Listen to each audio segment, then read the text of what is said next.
where are we at? Week on social. So I have cards here, and all the major manufacturers have a website or a Facebook site. How many are on Facebook? Go in and like and follow their page. We in the batting industry are being very active at putting up free patterns, tips, hints. If you have a question about a brand of batting, don't find it on their Facebook site or on their website, give them a call.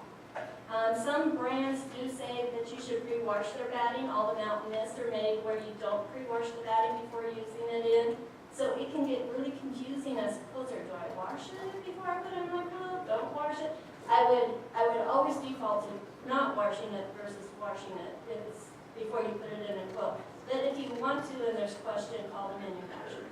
Or if most of us are really, really good in the batting industry of putting what the quilting recommendation is, if it's not on the package, then call them. Sometimes we buy it off a roll, and there's not a lot of marketing that goes with when we're buying it by the yard.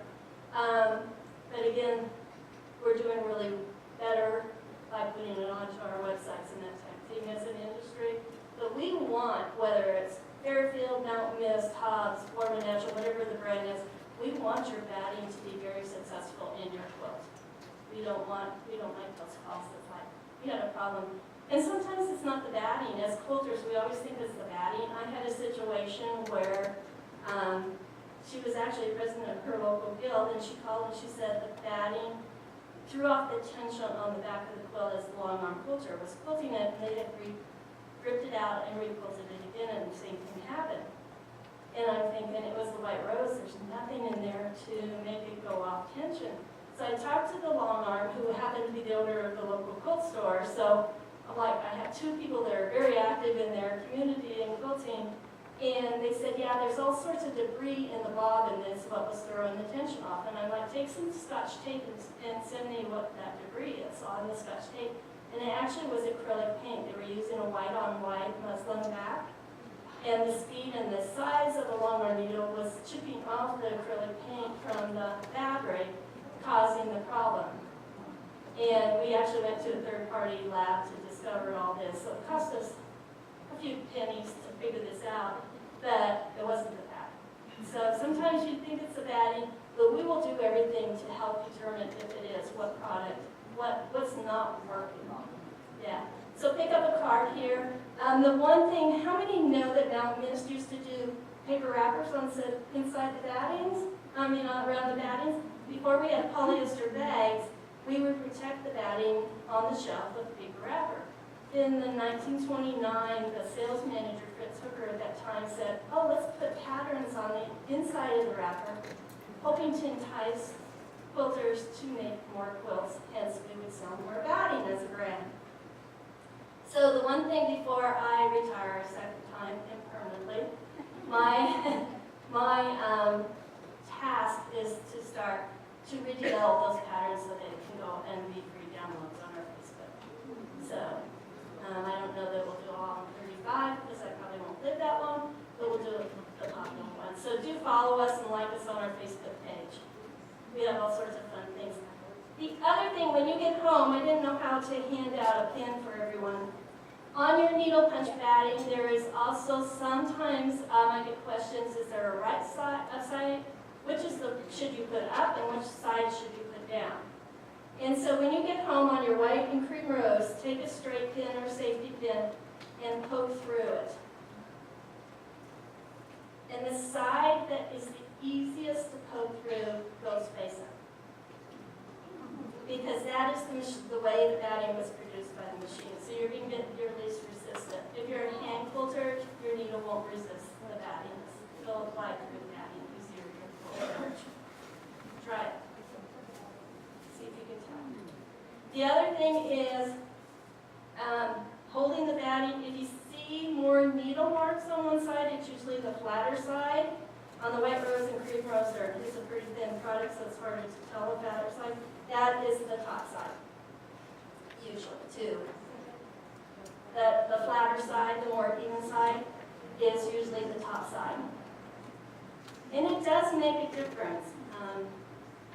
So use the pin trick on hand out the pins, and then I forget to tell people, and they're waving the pin at me saying, what are we to do with these pins? So, okay, I think I have one more slide. I have cards up here, or on the table if you want to grab a business card. I am the quilt acquisition coordinator for the International Quilt Study Center and Museum at the University of Nebraska. How many have been there? Okay. Yeah. This is their 10th year for the museum, and so they've had some really great exhibits. They just took down one war piece, which had soldier quilts all made out of felted wool. That was exquisite. I mean, it was an amazing exhibit. But I know a lot of you here, but those that I don't know, now you're my personal friends. And if you're going up to the University of Nebraska and want a behind-the-scenes tour, just contact me, and I'll get that coordinated for you. We support the Humphrey Family Gallery, my mom's sister and I, and so it's one of the little perks I can share with people since we are a supporter of the museum. Or if you have an antique quilt that your family members don't know what to do with, contact me and I can help find a home for it. Maybe the center, maybe not. So, do we have any questions before one more slide, I think. Okay. Yeah? Could you repeat that sentence that you said, easiest way to know the right side? Is the pin trick.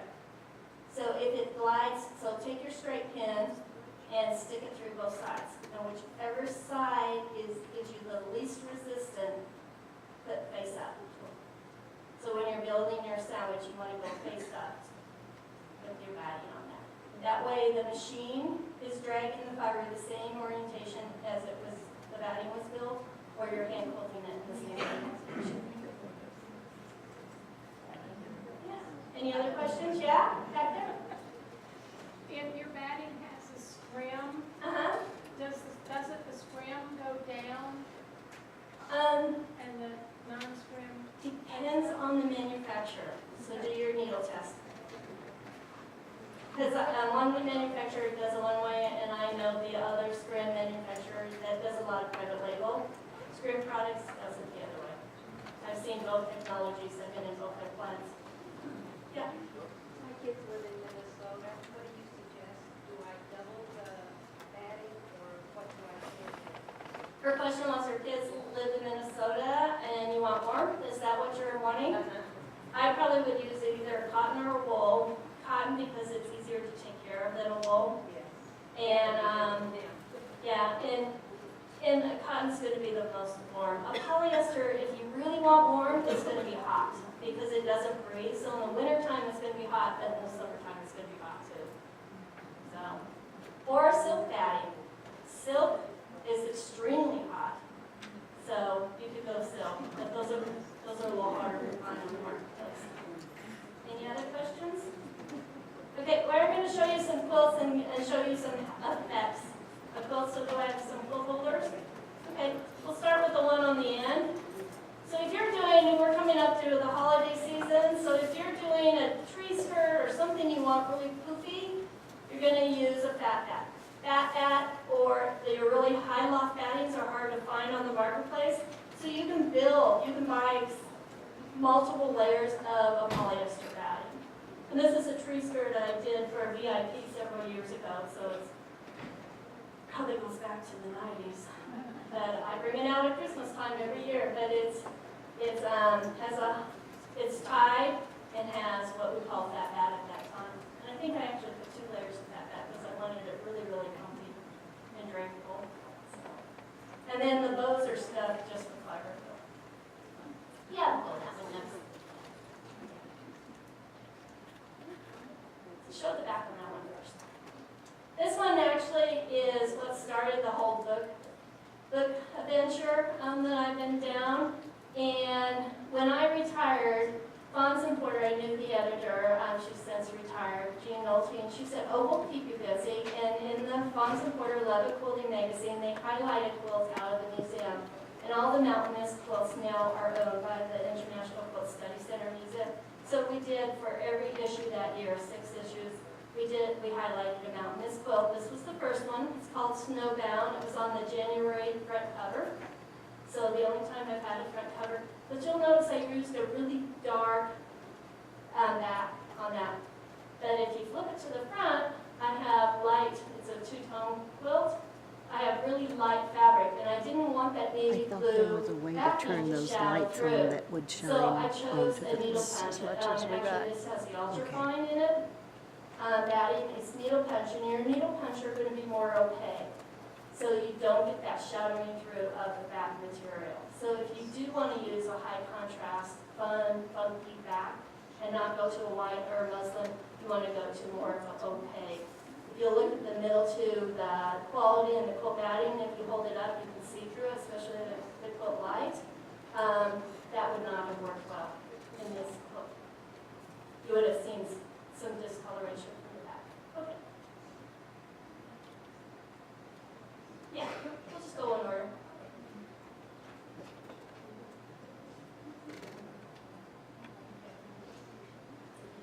I knew the mountainous quilts were going to be maturing after the book was produced, so I did not, and they were going to be folded in suitcase in between different shows, so I put polyester batting in all of them because I did not want those suitcase wrinkles as they went to hang the quilt. So it was a conscious decision that I chose either the quality, the quilt light, or the ultrafine, depending on what's on the back.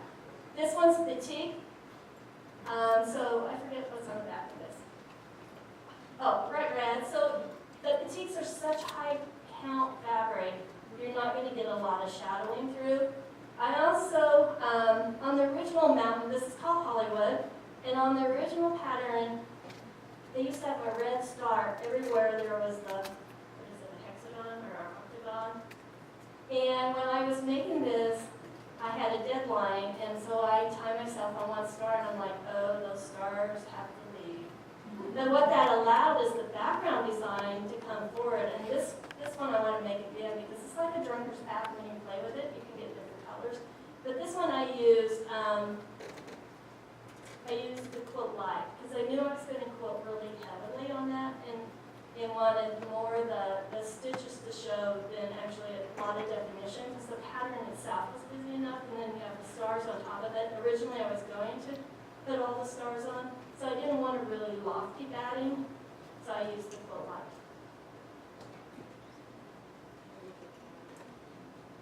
I used to have the original one of this one. It's called Old Mexico, hanging in my office when I worked for Stearns Technical Textile, and we had all the quilts before they went to the center. And the original one is a cream-colored muslin background with the same colors, the pink and the teal. So for this one, I reversed it, and that actually is one of the petites I bring back from Bali on the back. But yeah, it's so fun. It's an international quilt. And before there was answering machines, you would just get stuck on hold. And I really needed to talk to this person, so I held for 20 minutes waiting for him to pick up my line. So to amuse myself, I started counting how many flying peas were in one of those blocks and how many pieces, and because I really liked this quilt. And I decided back then in the 1990s that one, didn't have the skill set to make this, nor did I have enough time in my life to make it. And then it got picked for the book. So now, this quilt was actually made at the hotel in Houston for 14 days while I was down there for Quilt Festival. So you too can do it. Because there was so much pink area, I didn't want a real heavy quilt because again, they're going to be in suitcases, but I did go with the quality just to give a little more definition to the pattern that we were quilting on. And otherwise, you just got solid pink. This one, Tulipable, also has the quality quilt batting in it because when I take a quilt to a long armor, in this case it was Karen, we talk about the feel I want the finished quilt to be, but I don't micromanage the design because when I take it to whoever I partnered with, they are the quilt expert on that. So I let them play in their expertise, but it's still my quilt. I don't want their expertise to be a different vision than what I have for the quilt. So we talk about what the overall feel. If there is a certain way I want it quilted, we talk about this. So in this one, it's an Art Deco design. I wanted those radiating star-like things that you see in the Art Deco patterns a lot. So that I did micromanage a little bit. But then, because it is the quality, in the wider places, you get more of a little area filled out more because it's a medium loft batting. But because it's a soft, pliable batting where she did really close quilting in the center, it's not doing that Spanx thing that we end up lapping over. So. I hesitate to show this one because somehow this weekend I got a big spot on it, but we'll show it anyway. It was the start to the red and white. It was the favorite. When I turned, it's in the Mountain Mist book, and when I turned it in, they're like, oh, that's our favorite quilt of all of them we made. It's with Alex Anderson's red fabric that's discontinued now, but you might be able to find it on some of the .com sites. And it's called Odds and Ends. It's a pattern from the 40s where they said, go to your scrap box and use the bits and pieces out of your scrap box during the war. But this one's a plain quilt. And again, because it's a wide backing, so I didn't have to worry about shadowing through, but because it's so busy, we decided to use, and this one's an ultrafine, the needle punch, because it is opaque, and I did have a solid white, or white areas. But then we used the gray thread, even though it's a lower loft batting, I wanted the definition to show a little more. So then we used the Calico light colored thread to show that definition. So you can use a thinner batting and still get some definition if you play with the thread color. We'll trace the thread color. We'll hold these two up together. Is that fine? Or we'll show this one first and then we'll put the next one. Okay, the next two is the same pattern. It's called Cabin in the Cotton. And for those that knew Dorothy Day, she made this one for me. So that's a treasure. And she hated the fabric when I gave her the fabric, but she made it anyway. But when I show it as in the grouping, it's a favorite. A lot of people can see a young girl's room for it, or it makes you happy. It's bright. I have a gray back on there. So a darker back, so I use the ultra fine, again, opaque. I don't know why I use dark backs on white quilts, but I do. And it's quilted with a really light pale green thread, again giving you a little more definition with a thinner back to the quilt design. And then this is the same pattern. It has an all cotton batting in it, and it's hand quilted, so you'll see the difference. So about the same loft of batting, but treated completely different. And quilted much closer. That showing you the difference of the batting, what it does for the same pattern. It does make a big difference. So do come look up and look at that close. I actually made this quilt, and it's mine, and it's the only quilt I've actually made to keep myself. When I worked for Mountain Mist, the first time, it was a privately held company, and the owner would call every once in a while. We kept our quilts in a vault, and we didn't ever give him the combination to the vault. And he didn't need to know that. And so he would call, and he's like, Linda, go get me a quilt. And I'm like, Morley, what are you going to do with it? Sometimes he wanted it for an exhibit, and then I would coordinate that exhibit for him. But every once in a while, he got a little wild, and the quilts never came back. He gifted it on for whatever reason. And he was single. His wife had passed away a couple years before. And the girlfriend that he was dating loved blue and white. His kids went to a private school in Denver, and they were doing a fundraiser for the school. He said, well, I'm going to give it away for a fundraiser. And I'm like, Morley, they don't want to steal an old ratty Mountain Mist antique quilt. They want something new. So he said, well, what do you propose? I said, I'll make you a quilt. He said, well, it happens at the end of the month. And I'm like, okay. And I don't machine quilt. So I made the quilt and hand quilted it exactly like that, every half inch or whatever that's quilted, and sent it off to him, and it raised $10,000. So it was very successful. But we didn't lose the original Mountain Mist quilt. And I had so much fun making that one, and loved the fact that I made myself one exactly like it with the same fabric and went back to the stores and bought the same fabric. So this one's mine. The one and only quilt I've ever made myself. And it took a little longer. Yeah, I didn't quilt this in a month. It's called Cabin in the Cotton. It's Mountain Mist's version of the log cabin. Then the next ones are the red and white, quilts from the red and white book. And these are some of the variations of the quilts. All my quilts from the book, the original ones, are out on a show circuit. And then I was invited to speak on Alex Anderson's show, in Ricky Tim's. So I quickly had to make some more red and white quilts. My mom binds all my quilts for me. So we have made and bound about 28 quilts in the last 2 years. And then she pretty much puts on all of the full covers for me. So without my mom, I wouldn't have been able to do this. But this one is version 3 of the one that's called Drunkard's Path, or Drinking Party, I think, is the yeah, the Drinking Party is one of the name of the quilts. The original one is made with the Drunkard's Path block, and this is one of the variations. More of a modern contemporary bent to the quilt. But I did not know these quilts were going out on the show circuit.